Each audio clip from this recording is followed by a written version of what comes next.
Hello दोस्तों, कैसे हो आप सब। आज हम आपके लिए एक और मज़ेदार कहानी ले आए हैं।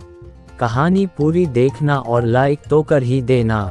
एक समय की बात है, किसी एक राज्य में हरिशंकर नाम का राजा राज करता था। उस राजा के 3 बेटे थे।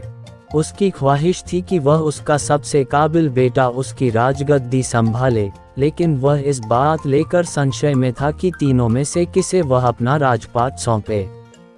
एक दिन राजा को एक तरकीब सूझी। उसने उसी समय अपने तीनों बेटों को बुलाया और कहा, बेटे, आज मैं तुम सब से एक सवाल पूछता हूँ। अगर तुम लोगों के सामने एक गुनहगार खड़ा हो तो तुम उसके साथ क्या करोगे।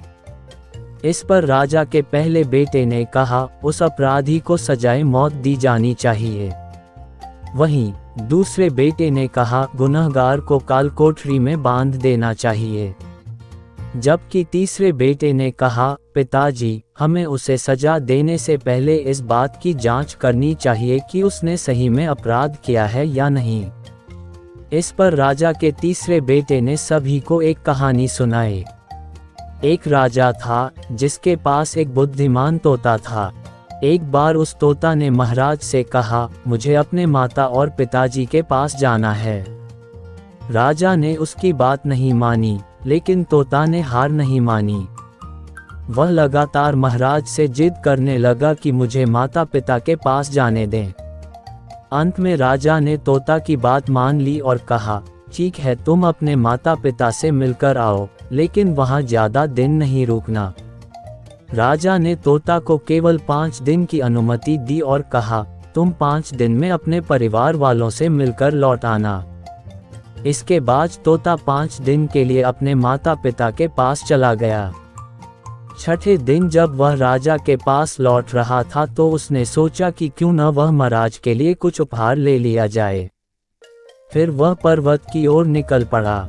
दरअसल वह महाराज के लिए अमृत फल लेना चाहता था। वहां पहुंचते पहुंचते रात हो गई।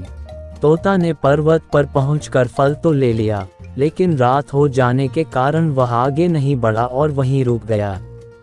उस रात जब तोता सो रहा था तभी एक सांप वहां आया और उसने राजा के लिए गए अमृत फल को खाने लगा। सांप ने फल को खाया, इस कारण उस फल में जहर फैल गया था। हालांकि तोते को इस बात की भनक तक नहीं थी। अगली सुबह जब वह जगा तो फल लेकर महल की ओर चल पड़ा। जब वह महल पहुंचा तो खुशी खुशी सीधे राजा के पास गया और कहा, महाराज, मैं आपके लिए यह अमृत फल लेकर आया हूँ। आप इसे खाएंगे तो सदा के लिए अमर हो जाएंगे। ये सुनकर राजा काफी प्रसन्न हुए। उन्होंने तुरंत उस अमृत फल को खाने के लिए मांगा।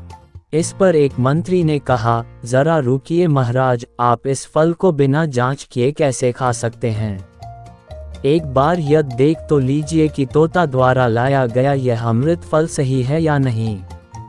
राजा उस मंत्री की बात से सहमत हुआ और कहा कि तुरंत इस फल को एक कुत्ते को खिलाया जाए। राजा का आदेश पाकर सैनिक ने फल का एक टुकड़ा कुत्ते को खिलाया। फल खाते ही कुत्ते की मौत हो गई। ये देख राजा गुस्से से आग बबूला हो गया। उसने क्रोध में आकर तलवार से तोता के सिर को काट दिया, साथ ही फल को फेंकवा दिया। कुछ साल बाद ठीक उसी स्थान पर एक पौधा निकल आया। ये देख राजा को लगा कि यह उसी जहरीले फल का पौधा है। उसने सभी को आदेश दिया कि उस पेड़ का फल कोई नहीं खाएगा। कुछ दिन बाद एक वृद्ध व्यक्ति उस पेड़ के नीचे आराम करने के लिए रुका। उसे भूख भी काफी जोर से लगी थी। उसने उसी पेड़ से फल तोड़ा और खाने लगा। फल खाने के बाद वह बूढ़ा व्यक्ति एकदम से जवान हो गया। राज ने जब ये देखा तो वह आश्चर्यचकित रह गया। उसे समझ आ गया कि वह फल जहरीला नहीं था। उससे बहुत बड़ी गलती हो गई। उसने बिना सच्चाई जाने तोता को मार दिया। इसे लेकर उसे काफी पछतावा भी हुआ। इसके लिए वह मन ही मन खुद को कोसने लगा। इधर तीसरे राजकुमार की कहानी खत्म होने के बाद राजा हरिशंकर ने उसे ही अपना उत्तराधिकारी नियुक्त किया। इसके बाद राज्य में जश्न मनाया गया। कहानी से सीख। इस कहानी से हमें ये सीख मिलती है कि हमें कभी भी बिना जांच किए किसी को सजा नहीं देनी चाहिए। तो दोस्तों, आपको कहानी कैसी लगी हमें कमेंट में ज़रूर बताएं और चैनल को सब्सक्राइब करना तो बिल्कुल मत भूलना। Thank you.